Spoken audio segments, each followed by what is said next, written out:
Magandang araw at salamat sa Panginoon sa iyong patuloy na interes sa paglago spiritually, at lagi kong ipinapanalangin na nawa ang lahat ng nanonood sa lesson na ito ay patuloy na mag-speak ang Panginoon sa inyong buhay, patuloy na mag-transform at patuloy na makilala ninyo ang Panginoon at mas mapalapit kayo sa Kanya.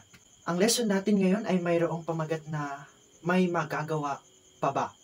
Kamatayan, cancer, AIDS, at ang iba pang mga malalalang sakit na walang lunas. May magagawa pa ba tayo para pigilan ang mga ito? Napakaraming panahon na ang mga lumipas na gustong pahabain ng tao ang kanyang buhay. Actually, meron nga sa mga panahon natin ngayon na kung saan naka-frozen yung mga katawan nila.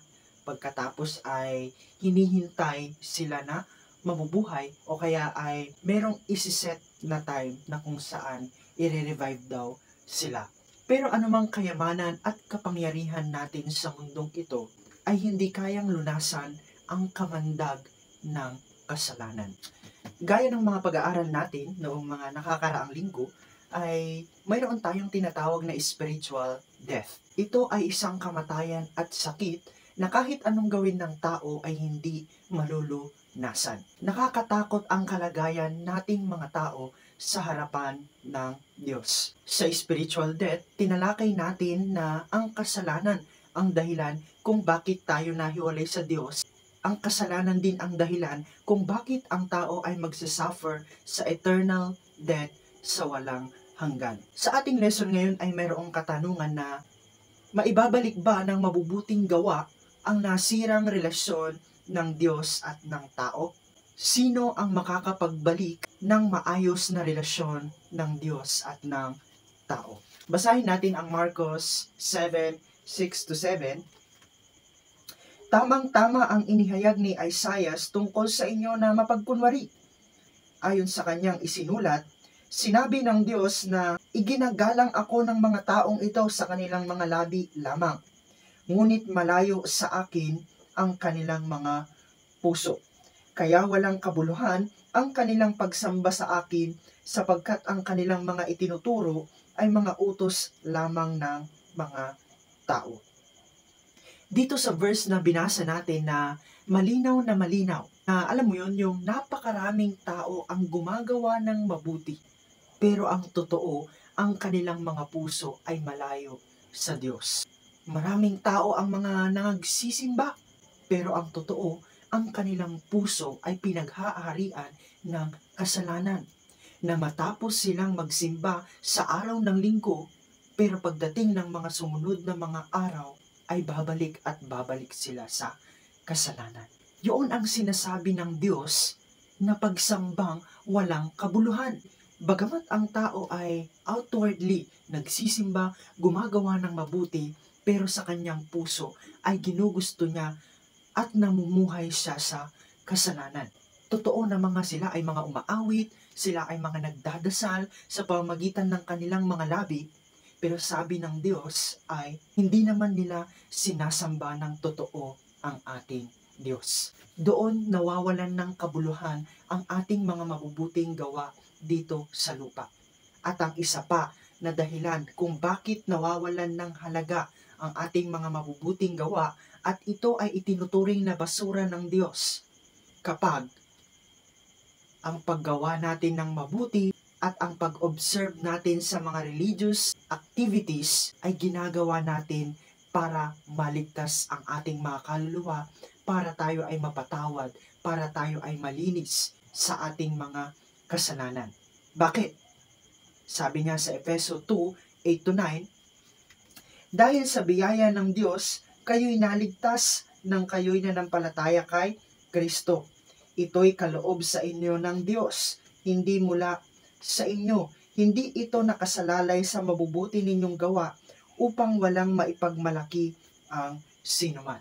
Dito malinaw na tayo ay inililigtas ng Diyos hindi sa pamamagitan ng ating mga sariling gawa, kundi sa pamamagitan lang ng grasya ng Diyos, ng kanyang pag-ibig at ng kanyang awa.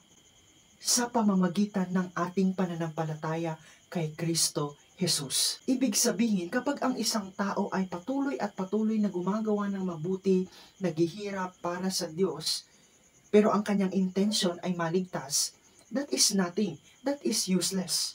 Pero sa oras na siya ay sumampalataya sa ating Panginoong Hesukristo at doon na may transformation, may real change sa kanyang buhay, may real change sa kanyang puso, then gagawa na siya ng mabuti, hindi para siya ay maligtas, kundi dahil iyon ay resulta na ng kanyang kaligtasan na ibinigay ng Panginoong Hesukristo nang siya ay sumampalataya kay Jesus.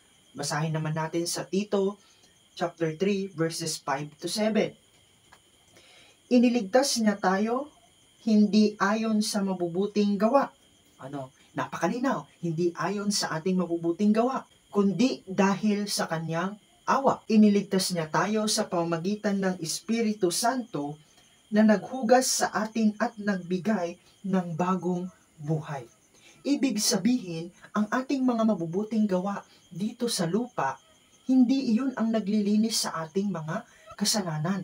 Kaya huwag kang maniwala sa mga kasabihan at prinsipyo na, tara magsimba naman tayo para mabawas-bawasan yung ating mga kasalanan. Hindi yun totoo. Sabi ng Biblia, tayo ay nililinis at pinapatawad ng Diyos sa pamamagitan ng Espiritu Santo, sa pamamagitan ng pagtitiwala natin sa ating Panginoong Hesukristo.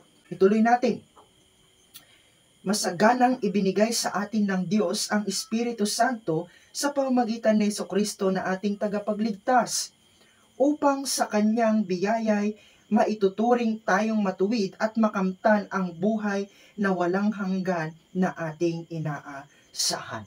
It is very clear na hindi tayo magkakaroon ng buhay na walang hanggan sa pamamagitan ng ating mga sarili, kundi sa pamamagitan lamang ni Jesus at ng banal na Espiritu. At sabi niya pa sa Roma 3:23 to 24, sapagkat ang lahat ay nagkasala at naging hindi karapat-dapat sa paningin ng Diyos. Ngunit dahil sa biyaya ng Diyos sa atin, itinuring niya tayong matuwid sa pamamagitan ni Kristo Jesus na tumubos sa atin. Ito'y regalo ng Diyos. Ito'y regalo ng Diyos. Kaya nga again, di ba, ang isang regalo ay libre. Hindi natin ito kailangang paghirapan, hindi natin ito kailangang bayaran.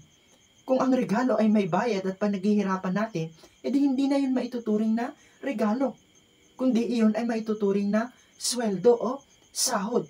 Pero ang kaligtasan na ipinagkakaloob sa atin ay hindi pinaghihirapan, kundi tinatanggap natin bilang isang regalo mula sa Diyos sa pamamagitan ng pananampalataya kay Kristo Jesus.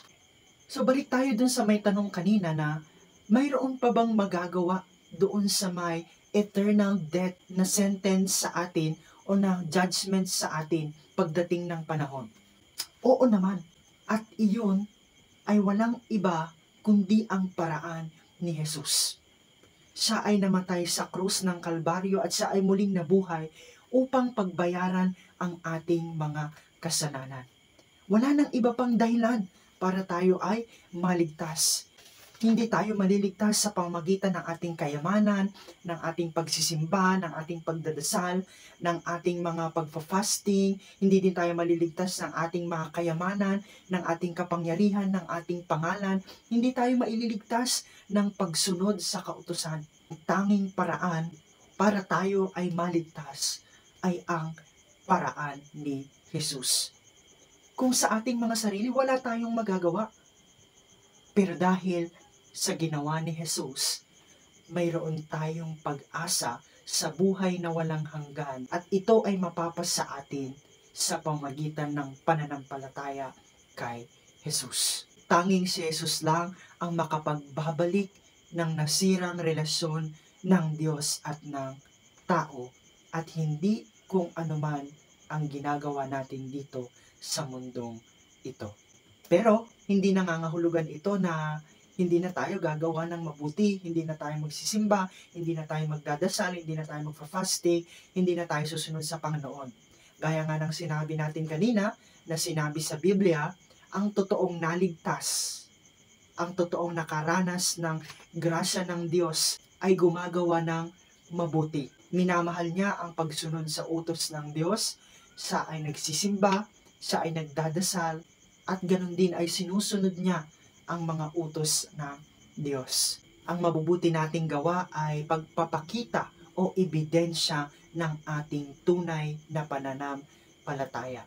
We are saved not by works, but we are saved for good works.